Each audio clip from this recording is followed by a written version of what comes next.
I woke up this morning and I had some ideas about what I might want to do for the song. During the evening when I was like sleeping and kind of waking up every now and then, I was thinking, oh, I might try to do that. The night before, I had no idea what I'd do, and then I slept and then woke up and I thought, oh, okay, I think I know where I'm going to go with it. And then where I thought I would go with it was, some kind of rootsy, old school Delta blues vibe. And then I put on some old school Delta blues masters, and I was listening to them for a while, and I thought, okay, right, this is maybe where I'll go with it. And that all just totally bottomed out. It's like really not going in that direction anymore from like the morning. I had after that, so I woke up and then I wrote, okay, this is my structure for today. This is what I'm going to try to do.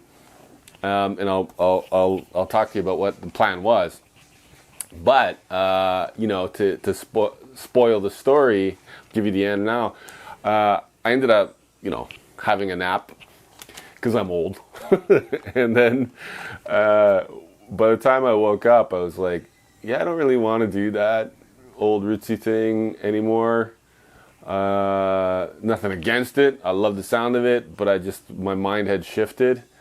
And now I've got like a lot of digital stuff happening. And I've already been playing around with it a little bit, and it's really surprising me where things are going right now. But I did end up, at the moment, kind of using this 12-bar blues framework for it anyway.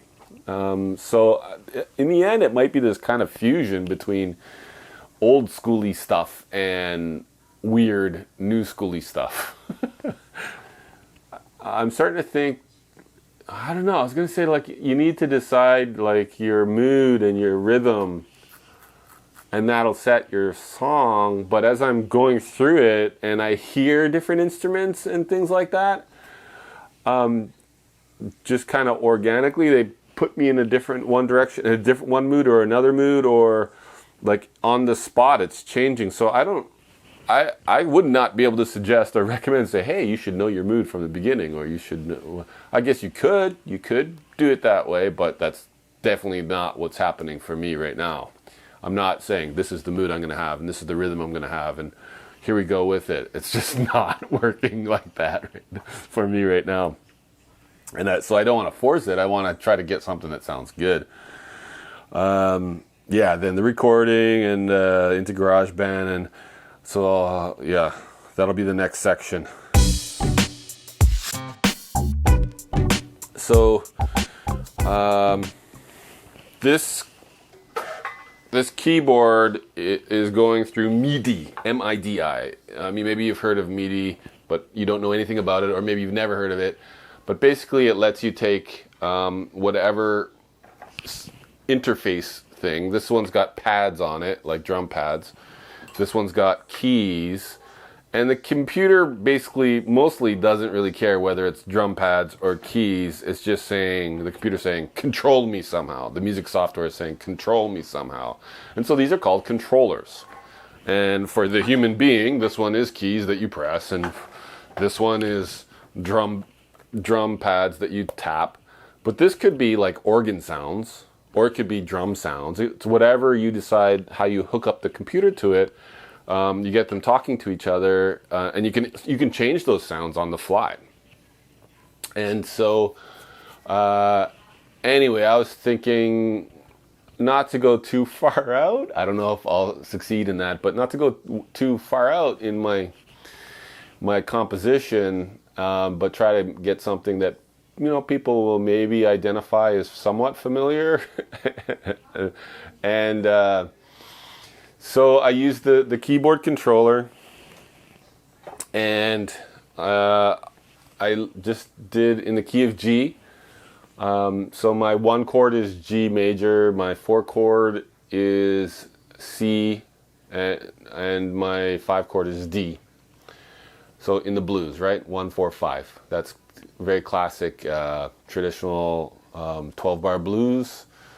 So four bars of G, 2 bars of C, back to G, up to D, down to C, down to G, back up to D, and then repeating. So I did that. I see I've made a mistake. I'll fix it. But the really cool thing about GarageBand is you can really change the sounds. So let's go with what I put in using using the chords on the keyboard here. And the setting is on Steinway grand piano. So let's hear what that sounds like. You're just going to hear it through my little lapel mic coming out of the big amp back there. But so it's not going to be the prettiest sound, but like anyway, here we go.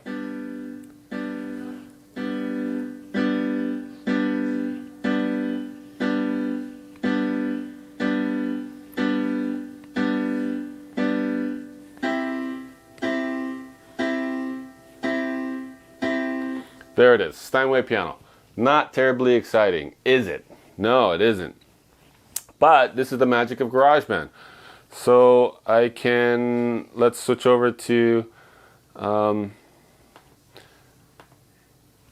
same track basically reproduced, but now I've got the setting on what's called flute. Let's hear what it sounds like when it's in the flute setting. Sounds kind of cool. It reminds me of an old Beatles song. I can't remember which one. That had the same type of sound. Was it Eleanor Rigby? I don't know. Off the top of my head, I couldn't remember exactly. I thought, oh, that's pretty. I might even just work with that. I really like it. It's kind of got this airy sound. It still gets me on the 12-bar blues progression that I want, but it doesn't have like gaps between the notes because it's just kind of, yeah. All right, so, but then here's the cool part that I wanted to get to is over here I can choose lots of different instruments. And by the way, if you have a Mac computer, GarageBand is free. Free is good. So I mean, there's so many choices. You know, I could do bass, drum kit, electronic drum kit, guitar, keyboards, mallet, orchestral, percussion, piano, synthesizer, vintage B3 organ, vintage clav, vintage electric piano, vintage mellotron, world arpeggiator. Let's go to the arpeggiator. Arpeggiator chords. Let's choose. The first one is Airship Rising. I've just changed it over to Airship Rising. What does that sound like?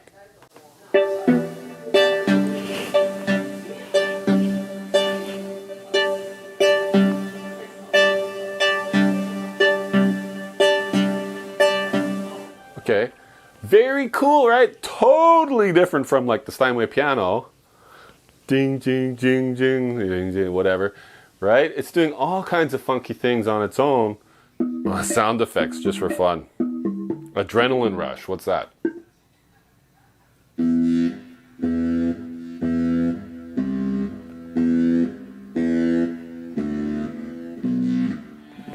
Yeah, so anyway,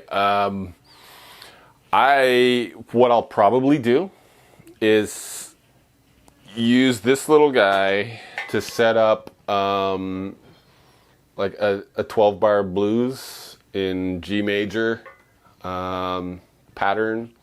I'll probably do the 12 bars 3 times. So give me 36 bars. That'll give me a couple minutes worth of music. And I'll find some kind of setting in GarageBand that I think is workable and cool and maybe surprising to me. And then I'll try to put other instruments in there, like the guitar and maybe harmonica, I'm not sure. Tambourine, I don't know. And I can tweak all of those things. It really depends on the vibe of whatever I'm using, right?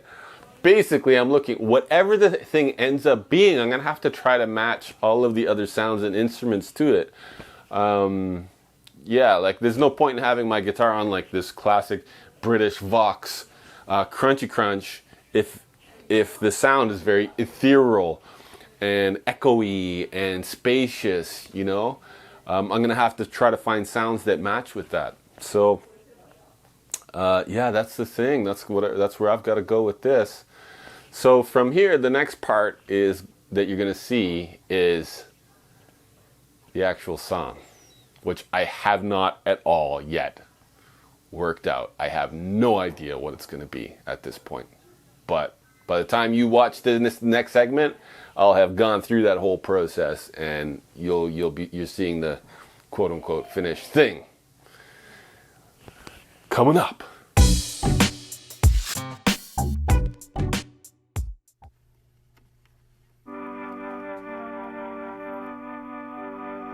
Thank you, Warden Law. Thank you, Warden Law.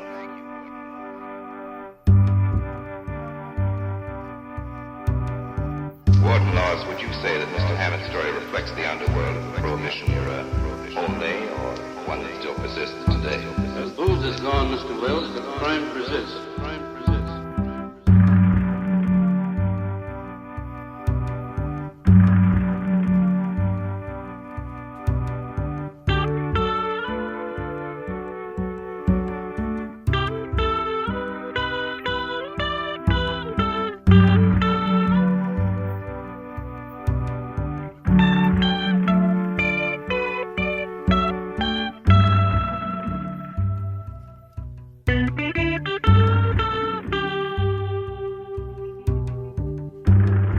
We've been catching up with crime for over 4,000 years. 4,000 years. 4,000 years.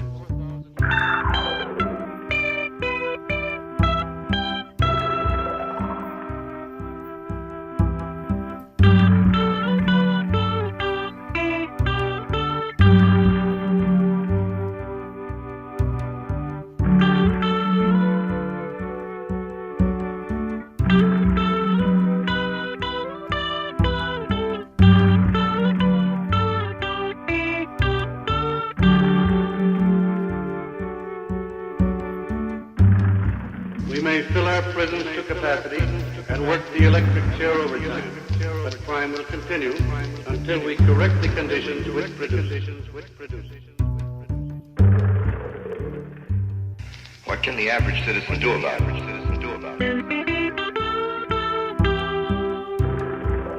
Crime is essentially a problem of youth, and the average citizen is directly responsible for the training of youth. And there are at least 3 million children throughout the country desperately in need of supervised leisure activity. Well, that brings the fight right into our own homes, doesn't it?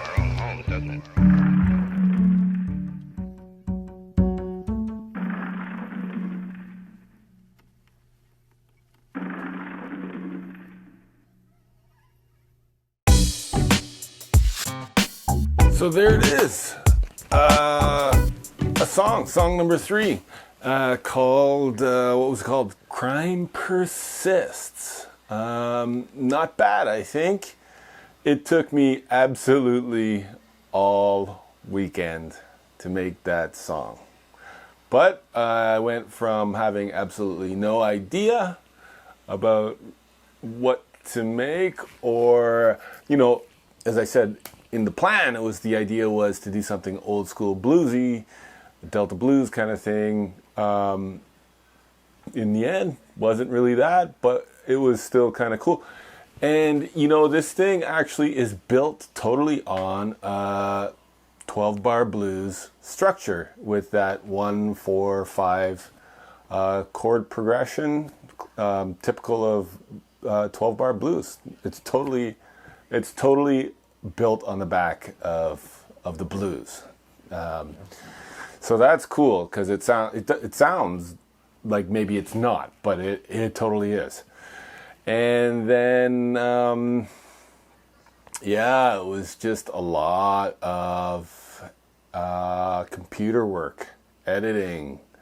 I used my little keyboard and working with chords G major, you know, G, C, D.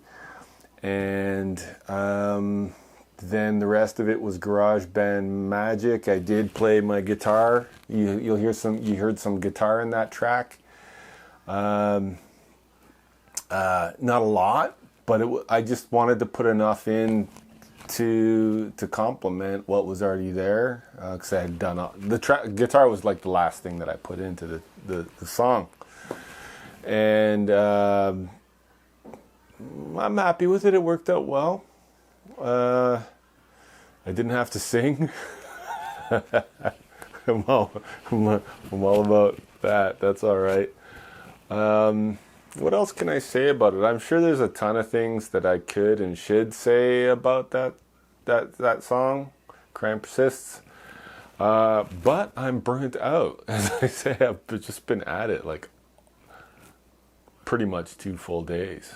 So what are my takeaways? My takeaways are kind of like, I need to be able to do these weekly songs more quickly. But part of that is, I think if I do a bunch of them, this is the third time I'm doing it. If I do a bunch of them, I'll get faster, just because I'll be more familiar with the process and have like from that idea stage to actualizing it will happen more quickly, because I'll just, okay, here's my idea, this is how I action it, this is what I do, this is what I do. Right now, when I have an idea, and sometimes I don't even have idea, I'm just like learning on the fly, or it's coming to me on the fly, and then so that just takes a lot longer, because you're fleshing out the idea, you're learning all the tech at the same time, blah blah blah blah blah. So I'm sure that it will speed up in the future, but I'll need to speed up the workflow too, right? Because part of it is just workflow, and that took a while, but I'm happy with it. It turned out nicely, I think. One of the things that the indicators for me about whether it's good or not is, can I listen to it over and over and over? Would I want to listen to it again? So song number 1, it's not a song that I really want to listen to again. The guitar was kind of sloppy, and I was singing. I wasn't a big fan of that. Not a fan. Song number 2 is pretty good.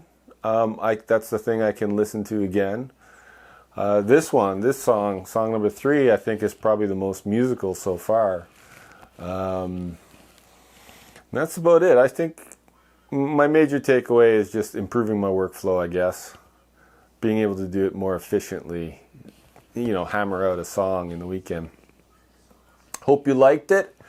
That's it. Let's see what happens next, and what next week brings. So going back to just my practice schedule from tomorrow, and then who knows, man, what's going to be the song next week. I had absolutely no idea that this song I was gonna give birth to this song this weekend, this particular song. That I would bring a song into the world, I was pretty sure about, but like this song, no. It's new to me. It's new to you, it's new to me. That's very cool. All right, have yourselves a good day. See ya.